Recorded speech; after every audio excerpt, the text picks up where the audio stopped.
Rivais na final da Libertadores, Palmeiras e Flamengo tentaram a contratação de um mesmo jogador brasileiro que atua em Portugal. O vídeo de hoje do canal do Nicola traz todos os detalhes e fala também sobre Arrascaeta. Acredite se quiser, o meia do Flamengo vendeu mais camisas em 2025 do que Cristiano Ronaldo. Bora te atualizar também sobre Neymar, que causou um verdadeiro racha no Santos. Para completar, o Timão respondendo sobre o transfer ban, Galo destituindo o acionista que foi preso, novo reforço do Cruzeiro, abrindo o jogo e falando sobre o futuro. Tem novidades também sobre a reforma de São Januário, últimas do mercado, bastidores, finanças e o dinheiro no Botafogo, que está acabando.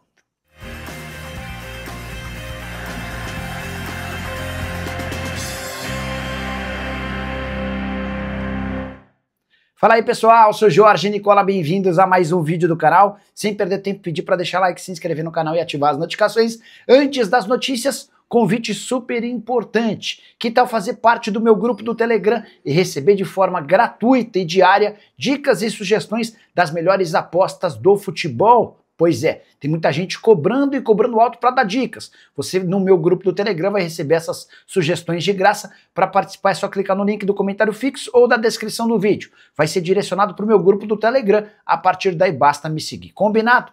Bora começar o vídeo com aquele tradicional giro de notícias para contar que Bruno Zapelli, meio atacante argentino, titular absoluto no acesso do Atlético Paranaense da Série B para a Série A, virou alvo de clubes do exterior, em especial da Europa, mas especificamente da Itália. Há dois times bem interessados nesse jogador, que tem passaporte italiano, inclusive já jogou nas seleções de base da Azzurra.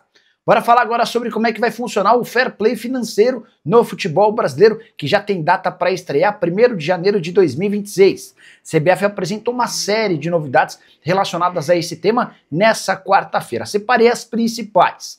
Primeira delas, 3 janelas de monitoramento, onde a CBF vai entender se os clubes estão cumprindo à risca aquilo que foi combinado. 31 de março, 31 de julho e 30 de novembro. Todas as negociações entre clubes, além de compra e venda de atletas, serão registradas dentro de um sistema específico da CBF, para que tudo depois possa ser conferido. Preciso contar também que clubes e atletas vão poder acionar o fair play financeiro para indicar atrasos, facilitando assim as denúncias. Só para completar, dívidas anteriores a 1º de janeiro estarão sujeitas ao regulamento criado a partir de 30 de novembro de 2026. Já na próxima temporada, se um time dever, por exemplo, no mês de março, já começa a sofrer sanções importantes. Preciso completar contando que os clubes vão precisar apresentar superávit. Caso tenham um déficit, a avaliação será feita a partir dos últimos 3 anos para avaliar se esse déficit é momentâneo, é pontual de um ano ou se há algo recorrente. E as punições são as mais diversas, incluindo multa, advertência, perda de pontos, transfer ban e até rebaixamento de divisão. Hora de falar sobre o dinheiro do Botafogo, que parece estar acabando. E quem fez essa divulgação foi o próprio presidente da associação, João Paulo Magalhães. Sobrou até para John Textor dar uma olhada na declaração do dirigente. Abre aspas, hoje o Botafogo está vivo por causa do Tairo Arruda, que consegue com muito esforço honrar os compromissos do clube.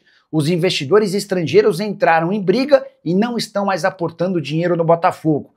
Vai chegar uma hora em que o Tairo não vai conseguir continuar fazendo milagres e vamos precisar dos investidores para que os compromissos sejam pagos, feitos por ordem deles.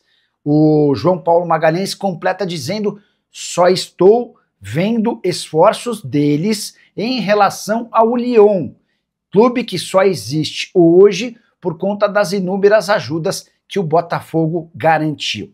Sobre John Textor, João Paulo Magalhães disse, abre aspas, adoramos o Textor e somos todos muito gratos a ele, mas o Botafogo não pode ser prejudicado. Bora falar agora sobre a reforma de São Januário, assunto super importante. O estádio do Vasco deve ter capacidade para 47 mil pessoas, obra estimada nesse momento em 800 milhões de reais. O Vasco prevê que 600 milhões virão da venda do potencial construtivo para 3 empresas diferentes. Nicola, e os outros 200 milhões devem chegar a partir da venda de name rights, camarotes e outras receitas que ainda estão sendo debatidas. Importante registrar que o início dessas obras está marcado para o primeiro semestre de 2026, ainda sem uma data específica. E a tendência é que o Vasco tenha que jogar em outro lugar por 3 temporadas. Você sabe que já há um acordo entre Cruz Maltino e Botafogo para que o Vasco possa mandar suas partidas no Newton Santos durante o período de reforma do seu estádio. Bora falar agora sobre o novo reforço do Cruzeiro. Neisser Villarreal desembarcou na manhã dessa quarta-feira em Belo Horizonte. Atacante de 20 anos de idade, grande destaque da seleção colombiana no Sul-Americano e no Mundial Sub-20. Ele chega sem custos, depois de assinar um pré-contrato com a Raposa. O vínculo com o Cruzeiro começaria em 1º de dezembro, mas nessa segunda-feira ele foi dispensado pelo Milionários depois de uma série de confusões entre o atacante e o clube colombiano. Abre aspas para o novo jogador do Cruzeiro: estou muito feliz com o clube, quero agradecer pela contratação, vou me concentrar no Cruzeiro já e fazer as coisas da melhor maneira. Fiquem tranquilos porque vou fazer tudo muito bem.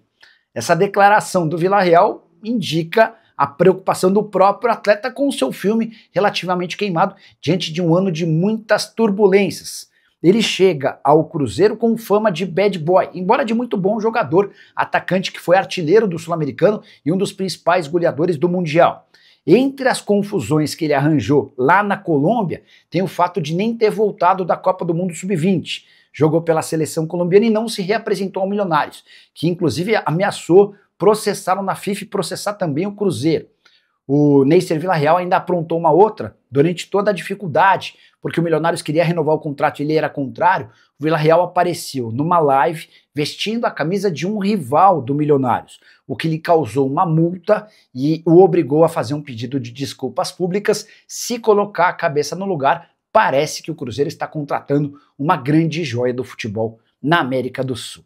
Hora de notícias sobre o Atlético Mineiro. O Galo decidiu destituir Daniel Vorcaro, que havia comprado 27% das ações do Galo em troca de um aporte de 300 milhões de reais. O motivo todo mundo sabe: Daniel Vorcaro foi preso na semana passada e em meio a uma série de acusações e fraudes cometidas à frente do Banco Master. Ele era dono de um banco que faliu, causando um rombo milionário para outros bancos e também para o Banco Central.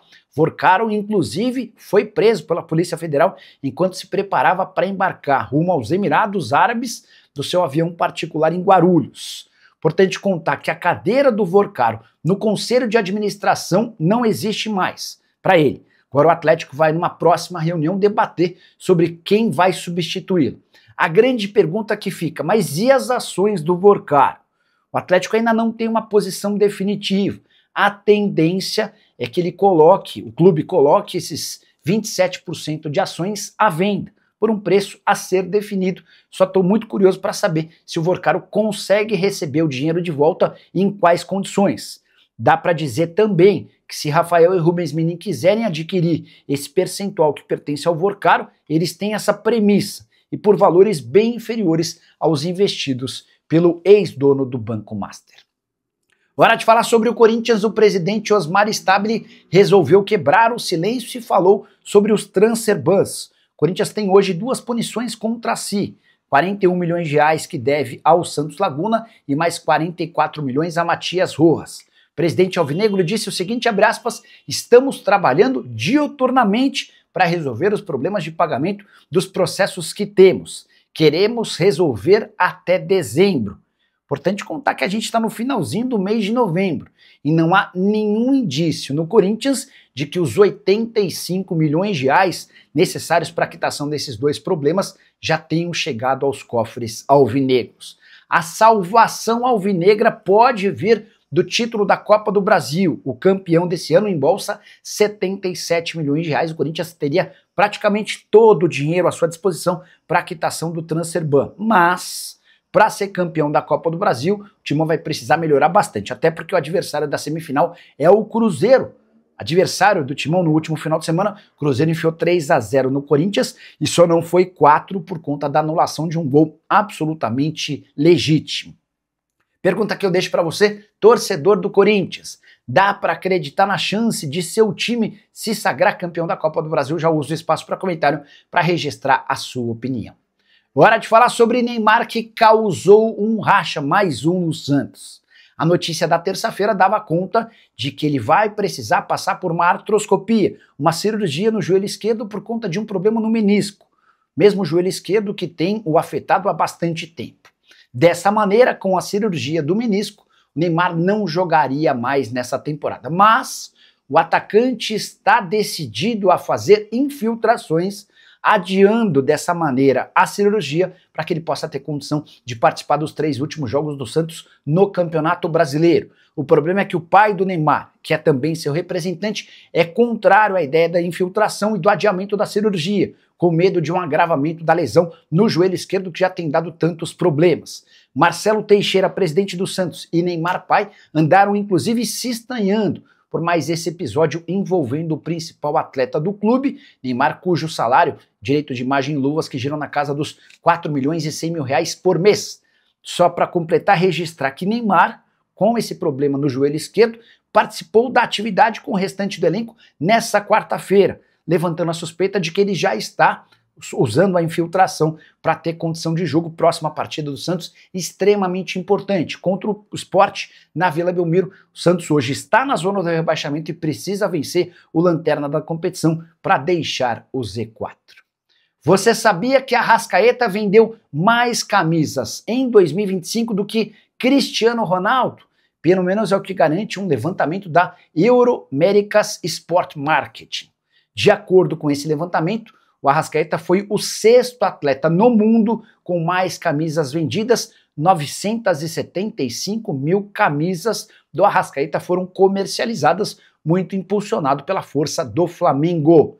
Cristiano Ronaldo apareceu no 7º lugar com 925 mil camisas, 50 mil camisas a favor do Arrascaeta na comparação com o português. Importante registrar que o primeiro lugar desse ranking foi de Lamine Yamal. O atacante espanhol do Barcelona teve 1 milhão e 300 mil camisas vendidas, seguida por Lionel Messi, 1 milhão e 200 mil. Lewandowski, atacante do Barcelona, para mim a grande zebra desse ranking, apareceu em terceiro com 1 milhão e 100 mil camisas vendidas. Mbappé foi o quarto com 1 milhão e 20 mil. Vinícius Júnior o quinto, 992 mil camisas vendidas. Bruno Fernandes em oitavo. Harry Kane em nono e Rodrigo em 10º fecham os melhores nesse ranking. Hora de falar sobre Flamengo e Palmeiras, adversários na final da Libertadores no próximo sábado e rivais na contratação de PP, atacante brasileiro que pertence ao Porto. Notícia dessa quarta-feira dá conta de que os rivais tentaram a contratação do jogador do Porto na última janela de transferências. O Flamengo foi aquele que ofereceu mais, 25 milhões de euros ao Porto para que o negócio fosse fechado. O José Boto foi o responsável por liderar esse movimento. O Palmeiras não chegou aos mesmos 25 milhões de euros, mas apresentou condições favoráveis para que o negócio com o Porto acontecesse. A intenção do Palmeiras era de fechar com o PP antes de efetivar a compra do Ramon Sousa. O problema com o PP foi de que o jogador brasileiro preferiu permanecer no clube português. Ele nem foi titular absoluto na temporada passada, teve problemas com o técnico que foi demitido. E com a promessa de que ele seria mais protagonista nessa atual temporada, o PP decidiu ficar recusando o convite dos 2 principais clubes brasileiros do momento. Sem PP, o Palmeiras fechou com o Ramon Sousa, já o Flamengo ainda busca alternativas para esse atleta, que atua como ponta e jogador de velocidade. Curioso contar também que o PP em algum momento da carreira chegou a jogar até como lateral, algo que não aconteceria no futebol brasileiro. Se você não lembra do PP, só para refrescar sua memória, jogador revelado no Grêmio e comprado pelo Porto em 2021, temporada atual de 15 jogos, 2 gols e 3 assistências. Você gostaria do PP no seu time? Já usa o espaço para comentário e registre sua opinião. Só não esquece de deixar like, de se inscrever no canal. A gente volta mais tarde com live do Nicola. Tchau!